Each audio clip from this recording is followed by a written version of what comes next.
Halo teman-teman, bertemu lagi dengan saya dalam pelajaran Matematika Dasar 1.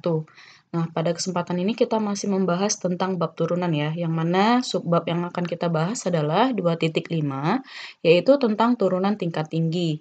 Yang sebelumnya sudah kita bahas tentang eh, aturan rantai ya pada turunan. Nah, sebenarnya turunan tingkat tinggi ini nanti kita akan memanfaatkan aturan rantai pada subbab sebelumnya itu. Sebelumnya kita lihat dulu. Nah, di sini ada notasi turunan. Nah, sebelumnya kita sudah pernah memakai notasi f-aksen ya, di mana f-aksen itu adalah menentukan turunan dari suatu fungsi f(x). Begitu juga dengan y-aksen, itu juga lambang dari turunan fungsi y. Kemudian bisa juga kita tulis sebagai dx dy jika fungsinya y sama dengan f(x) seperti ini. Kemudian ada juga dengan notasi Leibniz dengan menuliskannya sebagai dy dx, yang mana artinya y itu diturunkan terhadap x. Nah, untuk turunan tingkat tinggi, kita menuliskannya seperti ini. Sebelumnya, ini artinya adalah turunan pertama. Kalau turunan tingkat tinggi itu, turunan bisa turunan kedua, ketiga, keempat, kelima, ataupun ke 1000. Nah, itu disebut sebagai turunan tingkat tinggi. Nah, bagaimana cara menuliskan turunan tingkat tinggi? Jadi, yang pertama, kita bisa menggunakan f dalam kurung n, x. Nah, n itu apa? N itu adalah yang akan kita tentukan turunan keberapa. Kalau kita mau menuliskan turunan kelima, maka kita harus menulisnya f dalam kurung 5, kemudian x. Kemudian bisa juga pakai y tadi, y dalam kurung n. N-nya itu misalnya turunan kelima, maka dia ya y dalam kurung pangkat 5. Kemudian bisa juga kita tulis sebagai dxny ya. Jadi di sini n-nya ditulis. Atau dengan Leibniz kita bisa juga menulis sebagai d pangkat ny dibagi atau per dx pangkat n. Nah, ini adalah aturan untuk menuliskan turunan tingkat tinggi. Nah, untuk melihat bagaimana penulisan ini lebih lanjut, kita lihat ke contoh soal berikut. Nah, di sini saya punya contoh soal, jika Y sama dengan cos X, cari turunan sampai turunan ke-5. Berarti ini adalah turunan tingkat tinggi, yaitu sampai N-nya itu 5. Nah, kita coba selesaikan ya.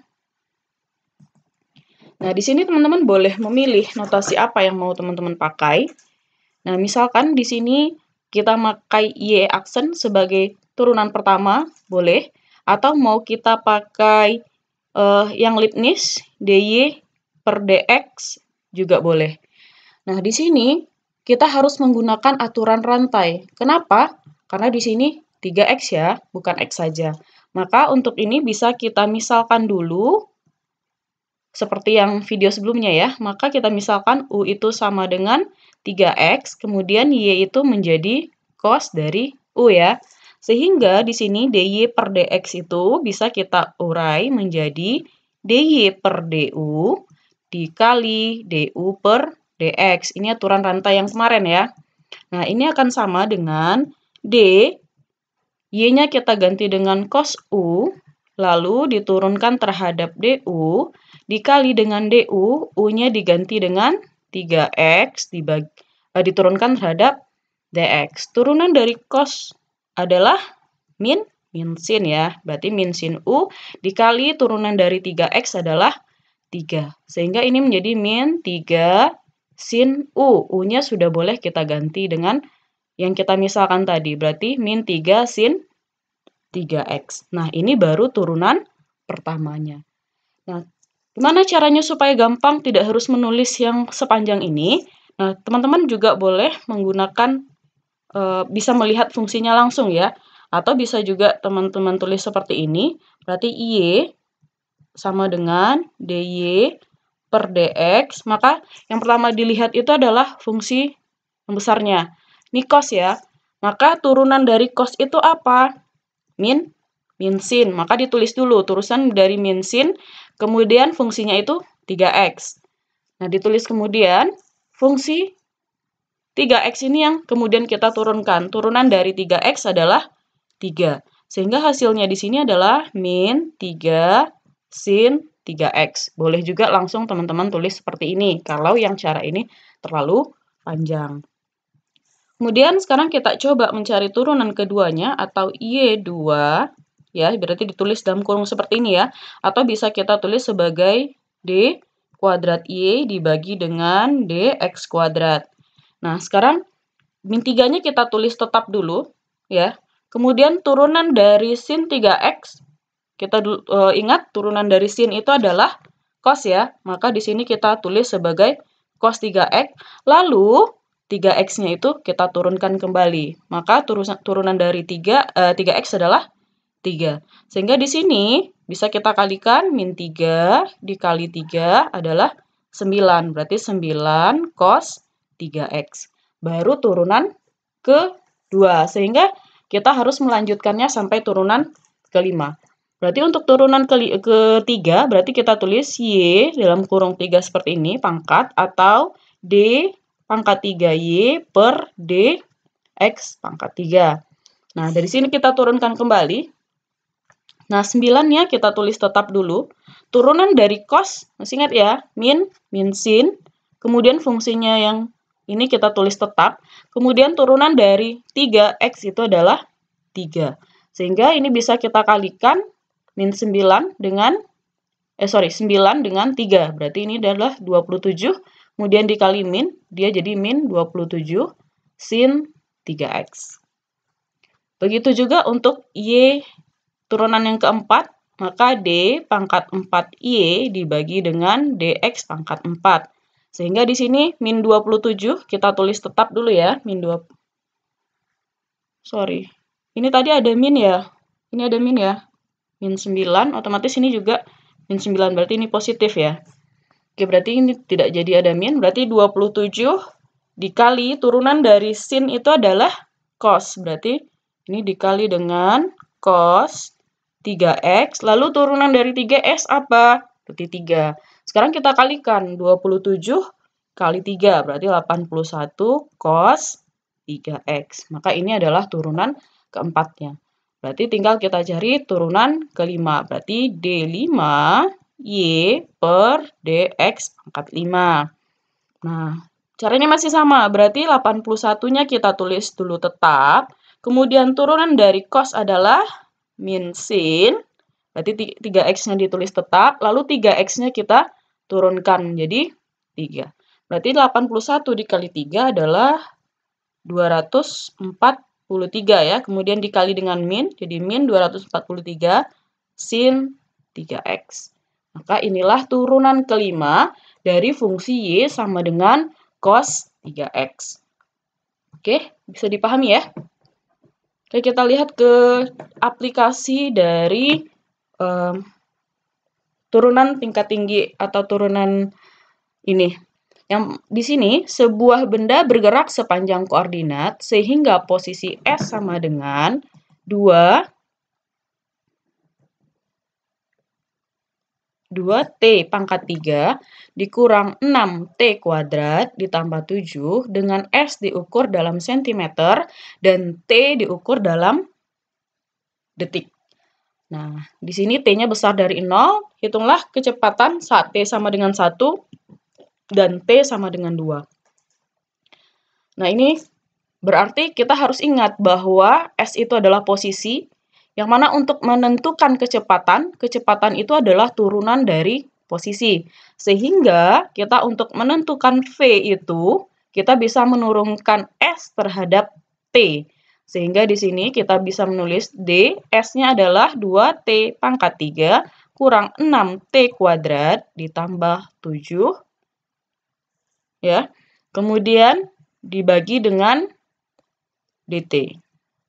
Diturunkan terhadap DT, bukan dibagi ya. Nah, sekarang berarti diturunkan dulu, pangkatnya di sini ada 3 dikali 2T ya, aturan rantai juga. Kemudian T-nya dipangkatkan 3 kurang 2. Sorry, bukan aturan rantai. Ini turunan biasa ya. Kemudian di sini pangkat 2.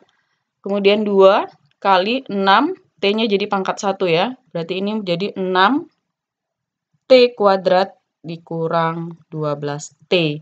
Sehingga saat T sama dengan 1, maka V-nya itu sama dengan 6 kali 1 kuadrat. 1 kuadrat dikurang 12 kali 1. Sehingga di sini 6 kurang 12 ya, berarti min 6. Kemudian T sama dengan 3, berarti V-nya adalah 6 kali 3 pangkat 2 dikurang 12 kali 3. Berarti 6 kali 9 ya, 3 kuadrat, kurang 36. Berarti ini 54 dikurang dengan 36.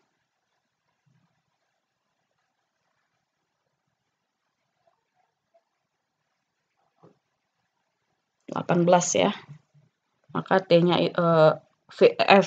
V-nya itu atau kecepatannya itu 18. Ini baru turunan pertama karena yang ditanya itu hanya kecepatan. Bagaimana kalau misalnya soal ini ditambahkan? Tentukanlah percepatannya. Berarti kalau untuk percepatan, berarti itu adalah A ya, biasanya dituliskan dalam fisika, di mana berarti A itu adalah turunan dari kecepatan terhadap waktu. Maka di sini kita bisa menurunkan 6T kuadrat dikurang 12T terhadap dt. Berarti di sini 2 kali 6T, T-nya jadi pangkat 1 dikurang 12.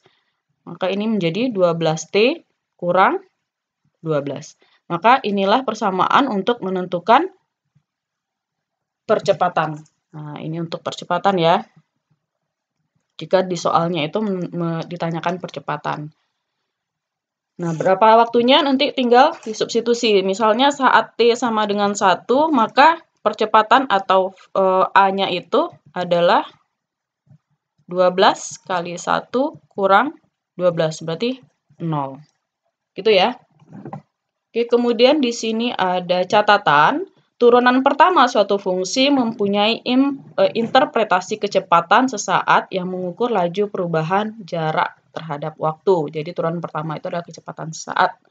Kemudian turunan kedua, fungsi jarak merupakan interpretasi dari percepatan sesaat yang diukur laju perubahan kecepatan terhadap waktu. Kemudian kecepatan berbeda dengan kelajuan. Kecepatan itu mempunyai arah ya, sementara kelajuan itu nilainya mutlak dari kecepatan. Oke, di sini ada latihan. Ada yang pertama, Y sama dengan X pangkat 3 ditambah 3X kuadrat kurang 9. Di sini teman-teman disuruh untuk mencari turunan ketiganya. Berarti yang dicari itu adalah D pangkat dalam kurung Y3-nya ya. Kemudian soal nomor 2, Y sama dengan cos X pangkat 3. Soal nomor 3, Y sama dengan 2 kurang 3X kuadrat, lalu dipangkatkan 4. Dan soal keempat, sebuah benda yang dijatuhkan memiliki jarak ke tanah S sama dengan min 16T pangkat 3 tambah 48T kuadrat tambah 256. Carilah kecepatan benda bergerak tersebut ketika percepatan 0. Berarti diturunkan dulu terhadap T yang pertama sebagai mencari kecepatan, kemudian diturunkan lagi terhadap T untuk mencari percepatannya. Oke, selamat mencoba. Terima kasih.